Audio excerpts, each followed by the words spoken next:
అందరికీ నమస్కారం. నా పేరు Archana. Welcome to air thoughts. ఈరోజు కథ మాన్స్టర్ పార్ట్ 74. శ్రీజని హాస్పిటల్లో అడ్మిట్ చేసి డాక్టర్తో మాట్లాడుతున్నాడు శ్రీ. తన పరిస్థితి చాలా క్రిటికల్గా ఉంది సార్. మేము ఏం చేయలేము అని చెబుతున్న డాక్టర్ కాలర్ పట్టుకొని, ఏం చేయలేకపోతే మీరు ఏం పీకడానికని ఇక్కడున్నారు అన్నాడు కంచు కంఠంతో. శ్రీజకి ఏమవుతుందో అన్న టెన్షన్లో, ప్లీజ్ సార్, మేము చెప్పేది ఒక్కసారి వినండి. మేము చాలా ట్రై చేశాం కానీ తను స్పృహలోకి రావట్లేదు. అంతా ఆ దేవుడి దయ అంటున్న అతడి మాటలకి డాక్టర్ పీకపట్టి, దేవుడే కాపాడుతాడు అంటే మీరెందుకు, మీ డాక్టర్ ఉద్యోగాలెందుకో, మీకు ఇంతింత జీతం ఇస్తుందెందుకో, కనబడని దేవుడి మీద భారం వేయడానికా? నా బేబీ బ్రతకాలి, లేకపోతే మీ అందరి గుండెల్లో బుల్లెట్లు దించుతాను అని గర్జించగానే హాస్పిటల్ మొత్తం దద్దరిల్లిపోయింది శ్రీ మాటలకి. ఇక డాక్టర్లకి శ్రీ ఆగ్రహం వణుకు పుట్టిస్తుంటే వెంటనే అక్కడి నుండి శ్రీజ దగ్గరికెళ్లారు భయపడుతూ. ఆమె ఎలాగైనా బ్రతకాలి అని వాళ్ళ సాయశక్తులా ట్రీట్మెంట్ ఇస్తున్నారు కానీ ఆమెలో ఎలాంటి చలనం లేకపోయేసరికి డాక్టర్స్కి కూడా భయం వేస్తోంది. ప్లీజ్ సార్, నేను చెప్పేది ఒక్కసారి అర్థం చేసుకోవడానికి ట్రై చేయండి.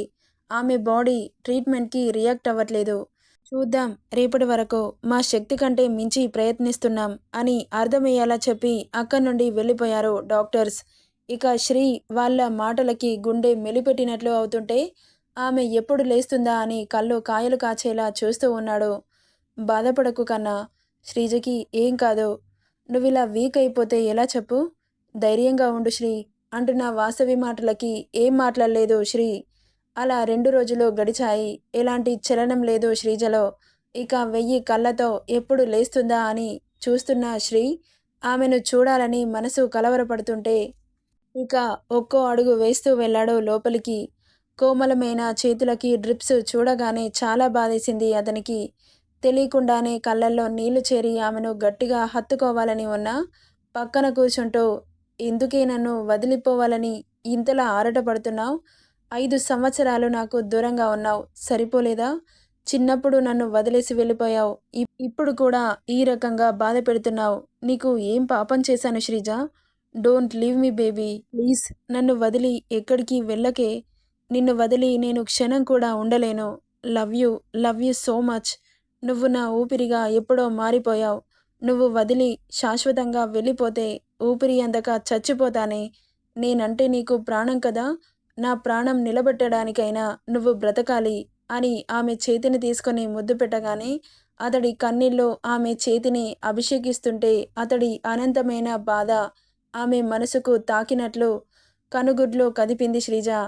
ఆమె అలా కదపగానే వెంటనే ఆమె నుదురు మీద చెయ్యి వేసి నిమురుతూ, బేబీ అంటూ ప్రేమగా పిలిచాడు. అతడి పిలుపుకి కళ్ళు తెరవడానికి రాకపోయినా కష్టంగా అతన్ని చూడాలని ఆమె గుండె పిండేస్తుంటే ఇక కళ్ళు తెరిచి చూసింది శ్రీజ. ఆమె కళ్ళు తెరవగానే శ్రీజని గట్టిగా హత్తుకొని, love you baby, love you so much. నీకు ఏమవుతుందోనని నా ప్రాణం విలవిలలాడిపోయింది. ఎందుకే నన్ను వదిలి వెళ్ళాలని అంత ఆశ? నిన్ను వదిలి నేను ఉండలేను శ్రీజ. ఇంకోసారి నాకు దూరంగా వెళితే నువ్వు కాదు, నేనే చంపిస్తా అని ఆమె ఫేస్పై ముద్దులు పెడుతుంటే ఉక్కిరి బిక్కిరి అవుతుంది శ్రీజకి. అతని ప్రేమకి మనసు కరిగి కళ్ళల్లోకి వచ్చి అతని వీపు చుట్టూ చెయ్యి వేసి గట్టిగా అదుముకుంటుంది. Sreeja, love you too Sree అనింది చిన్నగా. అసలు ఏమైంది నీకు? నువ్వు తీసుకున్న ఫుడ్లో పాయిజన్ ఎలా కలిసింది అంటున్న శ్రీ మాటలకి, ఏమో శ్రీ, నాకు తెలీదు అనింది.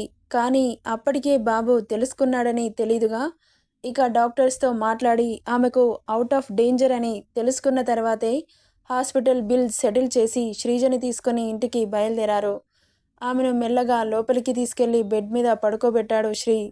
హాస్పిటల్లో 3 డేస్ ఉండేసరికి ఒళ్ళంతా చికాకుగా అనిపిస్తుంటే, నేను ఫ్రెష్ అవుతాను శ్రీ, నన్ను వాష్రూమ్లో దింపవా అనింది చిన్నగా. ఇక అనడమే ఆలస్యం ఆమెను మెల్లగా తీసుకెళ్లి వాష్రూమ్లో వదిలి డోర్ వేశాడు. నేను చేస్తాను శ్రీ, నువ్వెళ్ళు అనింది చిన్నగా. ఆమె మాటలు వినబడనట్లు ఆమె డ్రెస్ మీద చెయ్యి వేయగానే వద్దు అన్నట్లు చూసింది. ఇక వాష్రూమ్ లైట్ ఆఫ్ చేయగానే బాత్రూమ్ అంతా చీకటిగా మారిపోయింది. ఇక దగ్గరికి వచ్చి ఆమె డ్రెస్ రిమూవ్ చేసి హాట్ షవర్ ఆన్ చేసి పసిపాపలాగా ఆమెకు బాత్ చేయిస్తుంటే ఒక్కసారిగా ఏ ఫీలింగ్ లేకుండా అలా సేవ చేస్తున్న శ్రీ ప్రేమకి ఆశ్చర్యం, అయోమయం, ఆనందం అన్నీ కలగలిపి అతన్ని చూస్తూ ఉంది. కానీ చీకట్లో ఏం కనిపించట్లేదు బాబుకి. ఇక అతడి రఫ్ హ్యాండ్స్ స్మూత్గా ఉన్న ఆమె శరీరానికి తగులుతుంటే ఒంట్లో ప్రకంపనలు ఆమెలో. కానీ ఎలాంటి చిలిపి పనులు చేయకుండా శ్రీజ పరిస్థితి బాగోలేదు అని బాత్ చేయించి టవల్తో ఆమె ఒళ్ళుని తుడిచి టవల్ కట్టి లైట్స్ ఆన్ చేశాడు. అతన్ని డైరెక్ట్గా చూడాలంటే సిగ్గనిపించి కళ్ళు కిందకి దించేసింది. ఆమెను దగ్గరికి లాక్కుంటూ డోంట్ బీ షై బేబీ అంటూ ఆమె పెదవులపై చిన్నగా పెక్కిచ్చి పద అని రూమ్కి తీసుకెళ్లాడు. ఇక వార్డ్రోబ్ ఓపెన్ చేసి ఆమె డ్రెస్ తీసి వేస్తుంటే నేను వేసుకుంటాను అన్నట్లు చేయి చాపింది. ఇక సరే అని ఆమె చేతిలో డ్రెస్ పెట్టి అక్కడి నుండి కిందకెళ్ళాడు. కన్నా, అక్క ఎక్కడికెళ్ళిందిరా అనింది వాసవి. అక్క నాకేం తెలుసు మామ్ అన్నాడు ఏం తెలియనట్లు. ఎందుకురా ఈ అమ్మకి అబద్ధం చెబుతున్నావా? నేను అబద్ధం చెప్పడమేంటి మామ్? నాకు తెలుసు శ్రీ, అక్క బావ కనిపించకపోవడానికి కారణం నువ్వే అని అంటున్న వాసవి మాటకి ఏం తెలుసు మామ్? అక్కని బావని ఇంట్లో నుండి పంపించేశావు కదా? అవును మామ్. నిర్దాక్షిణ్యంగా నా తోడబుట్టిన అక్కని ఇంట్లో నుండి వెళ్ళగొట్టాల్సొచ్చింది మామ్. తనకి చాలా అవకాశాలిచ్చాను, ఎన్నిసార్లు హెచ్చరించాను. కానీ తను మారకపోగా నా ప్రాణానికి ప్రాణమైన నా శ్రీజని శాశ్వతంగా నాకు దూరం చేయాలని చూసింది. ఒక్కరు కాదు మమ్మీ, వాళ్ళిద్దరూ. శ్రీజని 100 crores అమ్మేశాడు ఆ దుర్మార్గుడు. నా భార్యని అమ్మేయడానికి వాడేవాడు మమ్మీ. ఇన్నేళ్లుగా నా అక్కకి భర్త అని ఊరుకున్నాను. వాళ్ళు ఏం చేసినా ఓపికతో భరించాను. మారుతారేమో అనుకుంటే వాళ్ళ ఆకృత్యాలు రోజురోజుకి పెరుగుతూనే వచ్చాయి. చివరికి నాకు కాబోయే భార్యని కూడా డబ్బుతో వెలకట్టి అమ్మేయాలని చూసిన ఆ బాస్టర్డ్ కేవలం అక్క కోసం మాత్రమే బ్రతికున్నాడు. ఆ ప్లేస్లో వేరేవాడు అయ్యుండుంటే ఎప్పుడో వాడి ప్రాణాలు గాలిలో కలిసుండేవి అంటున్న శ్రీ మాటలకి, సరే కన్నా, నిన్ను ఇంత బాధ పెట్టిన వాళ్ళు నాకు అవసరం లేదు. కానీ వాళ్ళు ఎక్కడికెళ్ళారు చెప్పు కన్నా. అక్క పేరు మీద ఉన్న ఆస్తి మొత్తం అక్కకి రాసిచ్చాను మమ్మీ. ఇక నా మీద కానీ నా శ్రీజ మీద కానీ కన్ను పడినా చంపేస్తానని చెప్పాను. సో అందుకే శాశ్వతంగా లండన్ పంపించేశాను. ఇక ఎప్పటికీ అక్క మనకు కనిపించదు. వాళ్ళు అక్కడ ఏమైపోయినా నాకు అనవసరం. ప్రాణాలతో వదిలిపెట్టాను, అదే వాళ్ళకి గొప్ప వరం. అక్క కాబట్టి బ్రతికిపోయింది, కానీ నిర్దాక్షిణ్యంగా చంపేసి ఉండేవాడిని అంటున్న శ్రీ మాటలకి, ఓకే నాన్న, నువ్వు ఏం చేసినా ఆలోచించే చేస్తావు. సరే కానీ శ్రీజకి ఇదిగో ఈ పాలు ఫ్రూట్స్ తీసుకెళ్ళు అంటూ ప్రోటీన్ పౌడర్ వేసిన మిల్క్ విత్ ఫ్రూట్స్ ట్రేని శ్రీ చేతిలో పెట్టింది వాసవి. ఇక దాన్ని రూమ్కి తీసుకెళ్లాడు శ్రీ. ఇక పెసర్ కలర్ డ్రెస్లో వితౌట్ మేకప్లో పాలల్లో కడిగిన ముత్యంలా మెరుస్తున్న శ్రీజని చూసి నవ్వుకుంటూ దగ్గరికెళ్ళి ఏం చేస్తున్నావు బేబీ అన్నాడు. ఆమె డ్రెస్కి జిప్ పెట్టుకోరాక అవస్థపడుతున్న శ్రీజను చూసి అతని మాటలకి ఉలికిపడి తల తిప్పి చూసింది శ్రీజ. చిరునవ్వుతో దగ్గరికొచ్చి, ఎందుకంత బాధ, నేనున్నానుగా అంటూ ట్రేని టేబుల్పై పెట్టి శ్రీజని ఒడిలో కూర్చోబెట్టుకుంటూ ఆమె తెల్లటి వీపు మీద పెదవులు నిలపగానే ఒక్కసారిగా ఒళ్ళు జల్లుమని అతడి తై మీద చేయి పెట్టి గట్టిగా నొక్కింది. శ్రీజ, ఏం చేస్తున్నావు అనింది. జిప్ వెయ్యమన్నావు కదా, వేస్తున్నాను. అలాగేనా వేసేది?